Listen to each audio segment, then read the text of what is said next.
and then I will run through the demonstration of what we're going to do today. We're going to be making this brooch today, and then about 10 minutes towards the end of the class, I will take everybody off mute. We'll have a bit of a race, whether I can do it or you can do it, and then we can have the real live questions.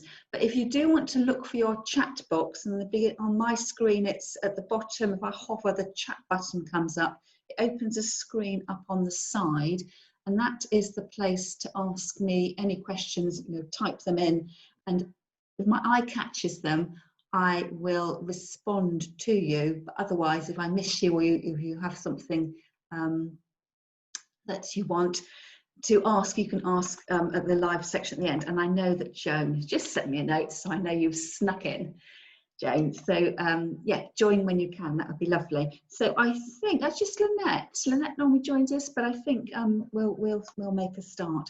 So do you remember last week that we made little flower rings? And I haven't brought my ring with me, but we made these little bases by wrapping wire, the aluminium wire, which I really love, around something, a mould that was the same size as our finger. So I was using a glue stick, not that my glue stick is that, my finger is that chunky, but it just made it big enough for me, I think, to wrap around. Actually, I think I used some furniture polish, didn't I, last week, to really make it super huge. And that huge ring I made on the furniture polish, I then put a napkin through it, so it had a very fancy lunch with a decorative napkin ring. But you need, if you're making the rings, you need to find something that's about the same size.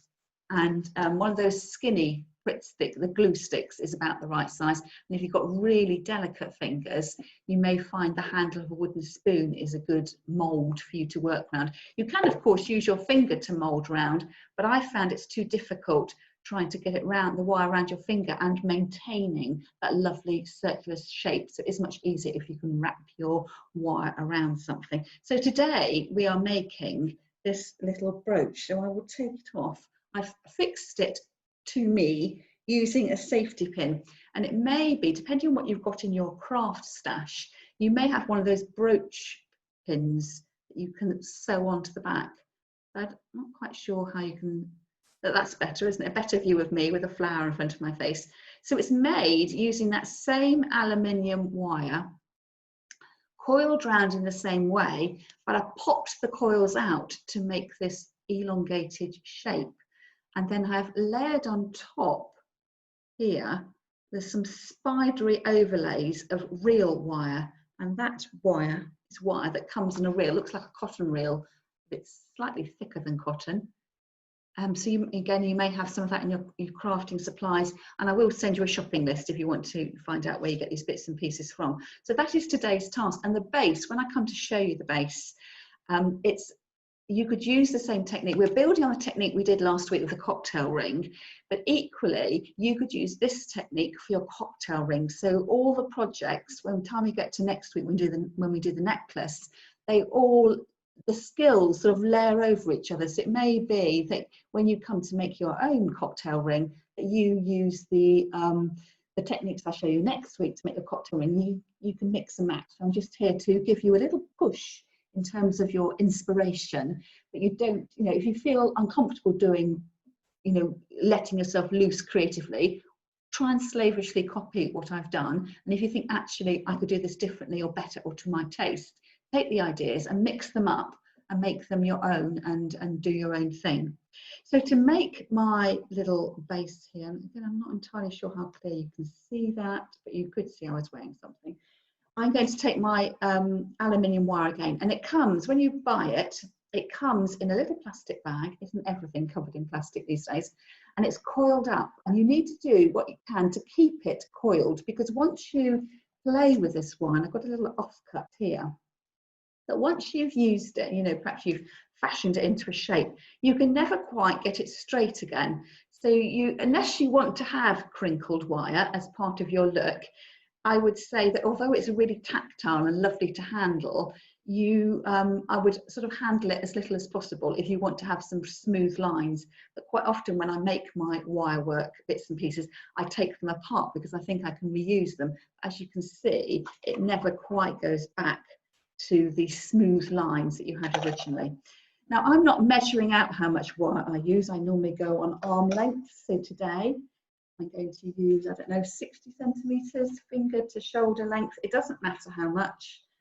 And I'm using my floristry scissors to cut my wire. So these are the scissors that have got this special little groove. So you really need to put your wire right into the mouth of your scissors and cut there. If you cut with the end there, you're just going to snip. I don't think it will cut so well. So the scissors that are made by Oasis, I've got this special groove here that will cut your wire. And if you're using your kitchen scissors, I would again go right into the mouth of your kitchen scissors, because you'll run the risk, if you're using the tips, that you're going to break the mechanism. You may have a broken pair of scissors, or you could use pliers to cut it out. So what I am going to do is use my needle-nosed pliers again, and I'm using needle-nosed pliers. Basically, it means that the pliers have got a pointy end, as if it was a sewing needle, and not the square-ended pliers. And because we're going to be spiraling the wires around, it's a really neat, tight fixing. You could do all this by hand and just figure a way of starting it off and twisting your wires around, but it just makes it much easier if you have got a pair of pliers. If I hold that against my jumper, it's absolutely baking hot here today, so I've kept my jumper on so you can see the contrast of what I'm doing. But as soon as I finish filming, I will be whipping this jumper off. So I'm pinching the wire right at the edge here and twisting it round. So this is what we did last week. And once you've gone a few times round with your wire, you can wriggle your pliers out and you end up with this coil. And I'm going to, this is what we did last week, coiling round with your fingers. It's quite satisfying, quite tactile to do. I'm only going to go halfway. So again, if you were really precise, you could measure off halfway and, you know, put a little mark there, a bit of tape around the edge, but I'm eyeing this up when I think I've gone halfway. And that is how we made the ring. That was our ring base last time. So then I twist it around and I'm coming to the other end and I'm going to curl the wires back and I'm going to end up with a figure of 8 in wire that's been spoiled around. So this wire here is curled that way. I'm going to make this wire curl the other way. So start doing exactly the same thing. Pinch it together at the top. Like all jobs in floristry and flower arranging, it's hard to get started, and once you get started, you'll be off and away. So I've just twisted it around a couple of times, and then I am curling it round. Just going, you know, slowly and carefully, so that each of the spiral does sit on itself. And coming down, and then I'm aiming to get them the same sort of size, but there's nothing to say you can't have a big spiral and a small spiral. My aim today is to get them more or less equal. So I need to come back to the first one and push that around. It looks a bit like, I mean, you could leave it like that, couldn't you? It almost looks musical. A crotchet, is it, if you were into music? So you could go really, really minimal, like I'm baton twirling. I quite like that, actually. It's very dramatic, isn't it? Now, at this stage, I am going to go all the way down. But to think about this, it could actually be a necklace. You could hang it as a pendant down or string it up from side to side. So all these ideas are interchangeable. But the pendant we're going to do next week is going to be a totally different way of a totally different technique for the construction. So that is what I am ending up with. You can see now I said about it being a figure of 8. And I'm not quite sure it shows up better against the white or against the blue of my cardigan. And again, you could, you know, leave it like that. Earrings, you know, hair pieces. I know Mary said she fancied a hairpiece last time.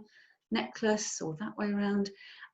Now this is the really great bit. I really enjoy this bit. You can see, how did I get from that to, I'll show you the back there, to that, which is a much longer and more, it's got more air in the circles, there's more spaces. And this is the really fun bit. And what I'm going to do is pop out the spirals and they will rise up and then pop them out again. So again, it depends how many popping outs you want to do. So I am going to keep the first 2 rungs of my spiral as is, and I'm pushing them. Can you see there? It's a bit like I'm creating an egg cup. It's bowling out a little bit, doing this in slow motion. So I'm pushing that out with my fingers, and it pops up. So when I filmed this for the YouTube version of the playbook that comes out, and the camera's right over my head, so you'll see this really clearly. So again, you might decide you want to stop there with a solid and an open circle. And again, this is where it does look, you know, you could imagine that being a necklace, you know, hanging down, or as a sort of bar necklace across, and then coming through again. So that I popped out the center to there, and then I can come through to that one, and I'm popping it out and bringing it out. And because the wire is bendy, you don't always need to pop out directly on top. You could pop out and bring it across. So you've got some play as to whether you want to try and create a straight up and down pendant, or you could get one that's got much more movement behind. So everything I do that shows you, although there aren't many fresh flowers I use, so it isn't strictly flower arranging, we're crafting more with flowers. The same principles and elements that you'd use in your flower arranging about balance and rhythm and harmony, it's all applying to these little spirals here. You can see that's got a nice flow through that. So this end bit here, you know, perhaps should I leave it solid or pop it out again? Shall we see if we can do one more pop? Eventually it becomes too difficult to pop them out. And I think perhaps I may have reached that peak poppability. I've managed a tiny one at the end there. And then you do the same if you wanted to at the other side. So again, it's quite hard to show you. I'm going from it being flat to creating a bit of a 3D profile. So if I push exaggeratedly, in an exaggerated fashion, you can see how it's sprung out, and it's that bit that springs out that I then bend round and then push it out again. I've got slightly larger, and because it's all on wire, if I decide actually I don't quite like the finished shape of that, I could fashion it around a bit more and just carefully bend it around. You know, we've gone from something that was slightly straight to something that's got more of a crescent on it. So you have got a bit of play and leeway, but you don't want to overhandle it, because otherwise you're going to end up with, you know, a mush of wire that isn't going to have the elegant fine lines of your brooch. So that would look fantastic as a brooch like that. But if we wanted to add flowers, because we are doing a bit of flower arranging, there's nothing here to stick your flowers onto.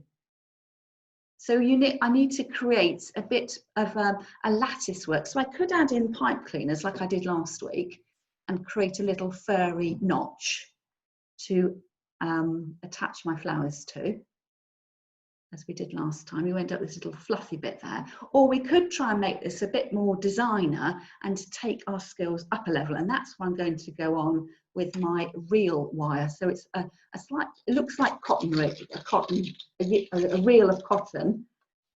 It's slightly thicker. So I'm going to take off a stem of length of that, and then I'm going to stitch it on to my little brooch base. So for ease, I will thread it through, and I'm bringing up the 2 wires and I'm twisting them on. I'm going to have to show you this when I've done it, because I don't think you'll see it as I do it. So you can see that I've just twisted it on there. And what I will need to do is either trim off that end or twist all the way up until the cut end disappears. You don't want anything scratching, so scratching you or your clothing. So it's all about your workmanship and keeping things really neat. Now you can see here, if I want to wrap this wire around a circle, it's going to slip off. So every time, instead of being out, I can't go just sort of free form wrapping around, I have to do more of a lashing on. So I'm going to go right across like that, and then thread my wire around the other side to anchor it in place. So that's holding at that angle. If I had just gone straight across, it would have slipped down. And I'm not sure you can you see it? You can see a tiny bit of the wire looping over the top there. And then I'm going to go backwards and forwards. So I'll take that across again And then with my wire here, I do another stitch. It almost is as if it's a darning. It's the closest thing I can put it to is darning. We're doing a bit of modern darning in order to create some decorative jewellery. And you keep this wire work as light or as dense as you want to, depending on you. You are the designer, and what you say goes.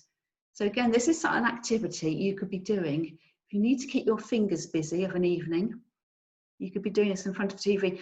Can you see here, I'm about to end up with a 5-pointed star. So by luck rather than design, let's do that. Let's go for a 5-pointed star across the middle. See, something for Christmas in the middle of July. I will say though that if you do try and be too obvious with your shapes, I think your eye is drawn to the shape of the star rather than to the flow of the circles. But once you've got a number of crisscrosses going across your brooch, you can then use the wires in the middle to start weaving in between, and then you can become a little bit more freeform. And I'm just going to do one of these circles for now, but you could do it across all the circles, or you could, leave some of them blank. It's entirely up to you. There is no right and no wrong with this. And if you quite like this weaving that's developing, you could think about using some other wires, different colours, different weights or texture of wire, or wool as well. Who says we couldn't have a lovely bit of yarn, or a piece of embroidery thread would look really good. So you can see the more I add, the more dense the coverage becomes. And I'm just all the time trying to keep my wire as smooth as possible. It does get, if you use too long a piece of wire, it gets a bit kinky. And again, it just depends on the look you're after. So you can see sort of the little ridges across the top here, where I'm holding it in place. So down and round. I mean, you could be going free form, you might just be going zoom, zoom, zoom, zoom, zoom, but it will slip. That's the only thing I'll say. You've got circles of wire, which the circles are, you can't square a circle, so to speak. And of course, the wire is slippery as well. But you can see that as I start to build it up, it is like I'm darning a pair of socks. If you've ever darned, I don't think we do we? Has anyone ever darned a pair of socks? I can remember my mum doing that when I was a child, but I don't recall anyone doing that in recent years. So you can start to really build up. So I'm just going to get to the end of my wire and disguising the fact that I had an obvious star shape in the middle, and then you get left. So you can see how you build that up. So you can't see, there's nothing wrong with having a star shape, but it just looked too obvious for me that I had all these lovely flows and then suddenly a star in the middle. So I've used the star to become the basis of my sort of cobweb. Imagine doing this for autumn or Halloween. You could have a black brooch with, or an orange brooch wire, and you could go through with black, and it might, if you were ever trick-or-treating, you could be the most stylish spooky witch in town by having a really great cobwebby brooch. So I need to hide this bit of wire here. It needs to be tucked out of the way for neatness, but also in order that it's not going to scratch. And that will just take a few moments of you manoeuvring round and tucking in the cut end so it doesn't scratch you. So you can see it just took me a little while to do that, and then from there I'm not going to do the other circles because I think you probably get the idea. But you could then move down to the next circle. You could do it in exactly the same colour. I've used silver. I'm not quite sure you can see here. It's a green. The aluminium wire is an apple green, and I've used silver for infilling. You could use, an apple, you could mix and match, have a different colour in each one, pink, orange, silver, a green, to work it like that. So the next job to do is to think about how you're going to fix this physically to you. So it all looks gorgeous, but of course you can't spend all day holding it up to your lapel. There's a couple of options with this, one of which is to use a pearl-headed pin. Now, I happen to have these gigantic pearl-headed pins. So normally we use a short pearl-headed pin, probably half the length, for our buttonholes when we go to a wedding, and you pin it through your jacket like that. And I just happen to have a box of these really long ones. So that's just a fluke for me. I don't know whether they're still available. So I could, without any flowers on, try to, I'm not going to pin it on myself, but I could slide this through in and out. And because it's metal and with a bit of a bend, you could pin it on, and then the pearl-headed pin becomes part of the decoration. So that's one option.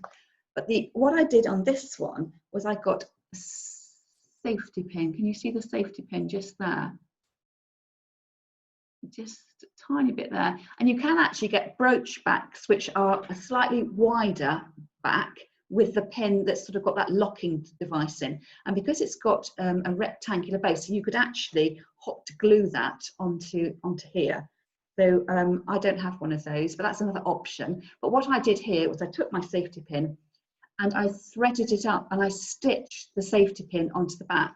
And I would do that. Think about your fixings before you put your flowers on. And you need to think about where you're going to add your safety pin, because you want to make sure that your brooch sits smoothly on your chest area.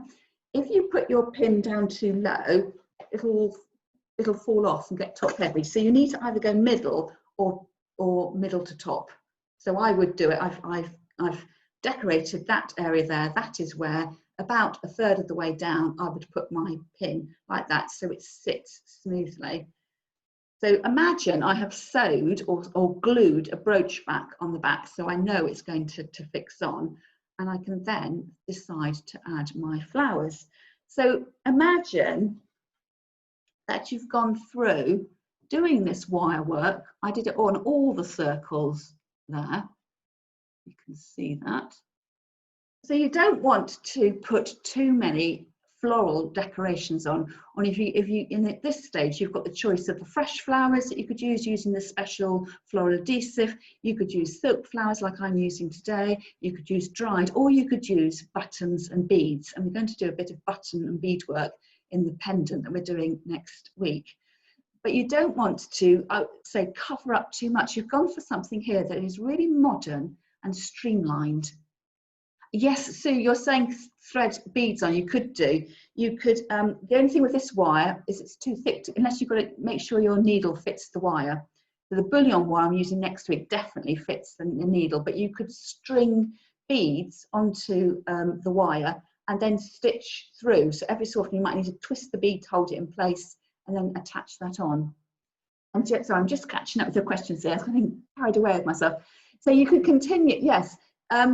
Joan, I would continue the same wire. If you decided you wanted to have all of your eyelets covered with wire, I would start at the top and do the top, and then I would move on. If you cut your wire, that's if you're using the same coloured wire. If you cut your wire each time you've got to attach it and then attach it at the end. So you're going to end up with lots of fixings. So if you decide you want the same colour wire as your spider's webs throughout, I would start at the top, work your way around the circles and finish off at the bottom. And I wouldn't cut your wire until you're absolutely certain, because sometimes you work on it and the time you've got to the third circle, you've really finessed what you want to do. And you may find you want to go back to the top circle and add some more, in that which case I would just do a sort of few stitches to take you back to the top one to get on and do that. And Mary is saying about your darning, experience in darning. Now, talking about darning, we talked about wool, and you could overlay. I mean, you could even get decorative with your stitches. You know, how about a bit of blanket stitch or a chain stitch or something like that, and use this as a mesh. So creatively, this is just the beginning stepping stone to take you on. And Swayze is saying she still darns her boys' socks. You could use a magnet, Joan. So florists have these little corsage magnets, and they are, I will say though, they are really, really strong, and you shouldn't use these corsage magnets if you have a pacemaker, because it affects the operation of the pacemaker. So if you are making these for friends and family, you just do need to sort of get them to do a health questionnaire first, because you don't want to bump them off. So you could use a magnet, and that's really great. I would hot glue gun the magnet onto the back, and then you then hold your magnet on your thumb and you press it in, and it's really, really great. It holds really well. I've done magnets in my hair before, and it just holds really, really well. So that's another option, but they can be quite pricey unless you've got them already. They come in a tube, and I don't know how much they are these days, between £7 and £10, but they are super, super strong. And if you get them together, it's quite hard to price them apart, but magnets would definitely be an option. So having done all your decorations, I would just say don't go overboard and putting flowers all over the place, because you're going to cover up all this beautiful decorative work you've been doing. And also because it's something that looks very modern, very contemporary, sleek and streamlined, you don't want to be blurring those lines to then suddenly make it look like a very traditional brooch or corsage you're wearing. So I would choose a flower that was quite dramatic. So this is where my ranunculus comes in, or a gerbera, or if you're talking silk flowers, even the florets of the hydrangea, or an orchid, something quite dramatic and eye-catching. But it does need to be quite flat in profile, because if you suddenly decide you want to have a rose on here, it's going to stick out a million miles, and it's going to make the brooch top heavy, and it's going to fall forwards. And I just think that a more sort of traditional cottage garden flower isn't going to sit quite so well with something that is a very stylized flower. So I would certainly go for, simple, modern, clutter-free lines. And, do you want to add a leaf in? And again, I'm just thinking I would have to cut that leaf down. But I think personally, I feel like it detracts. I mean, that leaf is super sized, but I could cut my silk flower leaf down so it was a better size for my ranunculus there. But again, I think perhaps even just a leaf, it's just starting to go more traditional than sticking to those lines. So I will need to decide. I've actually got a piece of pipe cleaner on the back of that flower because I've cut it off something else. But you then need to make that judgment as to whether or not you need the pipe cleaner twisted onto your little spider's web, or whether your flowers will hold just as is. And I would say try it out. If you're going to be making these, have fun with it. If you haven't got a pipe cleaner, just use your hot glue gun. If you find it falls off straight away or hasn't got any sort of traction, you need to have a rough surface, a key really, isn't it? It's like when you do your painting and decorating, a bit of sandpaper to rough up the surface, and that's the job of the pipe cleaner in this case. So try it with, try it without, and see which one you're more confident with. So I have got my hot glue gun here, and I'm going to place my flower on the top, just so you can see a little bit of the wire work. So this is why you don't want to sort of go straight in the middle, because you think if I do that, well, there's no point in me doing my wire work. And I think that's going to be too high. I could go there. That's going to be too low. So as I start gluing, we've got 10 minutes left, ladies.